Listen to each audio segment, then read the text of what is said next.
मैं तरुण निश्चल, जेपी सेनानी एवं समाजसेवी, सदस्य राष्ट्रीय जनता दल बिहार। मेरा निवास स्थान मुजफ्फरपुर। संविधान के संदर्भ में मैं अपना विचार व्यक्त करना चाहता हूं। कृपया इस पर ध्यान देने की कृपा करेंगे। भारत एक बहुलतावादी धर्मनिरपेक्ष देश है। इसका अस्तित्व इसमें वास करने वाले लोगों से है। यह एक प्राचीन लोकतांत्रिक देश है।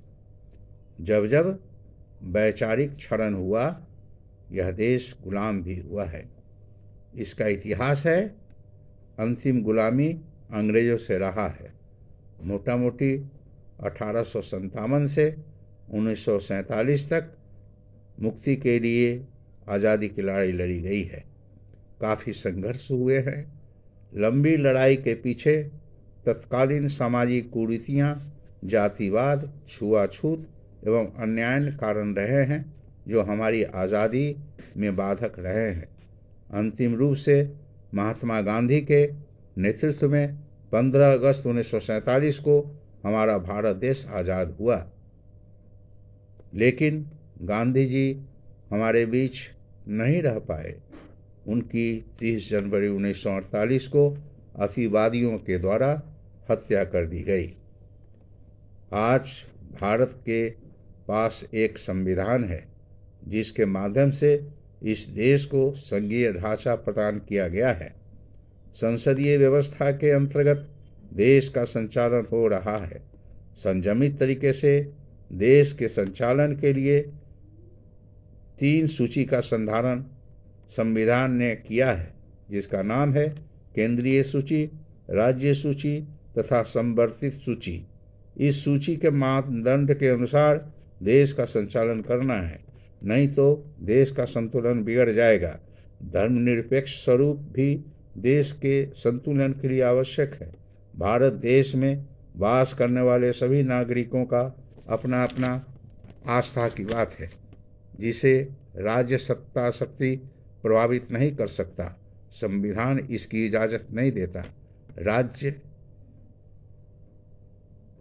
राज्य सत्ता पर आरूढ़ शासन प्रशासन के लोग संविधान का शपथ लेते हैं, जो धर्मनिरपेक्षता से बंधे हैं। फिर सत्तासीन रहते हुए सत्ता स्थान से उनका कोई आस्था का प्रश्न नहीं होना चाहिए। उस सत्ता स्थान से विलग उनकी अपनी निजी जिंदगी होती है, उसमें उनकी आस्था अपनी हो सकती है। सार्वजनिक सत्ता स्थान से उनका अपना कोई आस्था का संचालन नहीं होना चाहिए। सभी नागरिकों को अपने अपने आस्था के लिए आचरण करने की आज़ादी होनी चाहिए, लेकिन सत्तासीन कुर्सी से ऐसे आचरण से बचना चाहिए। संविधान ऐसा ही इजाज़त देता है। ऐसा नहीं करने पर सत्तासीन लोगों के द्वारा शपथ का उल्लंघन कहा जाएगा।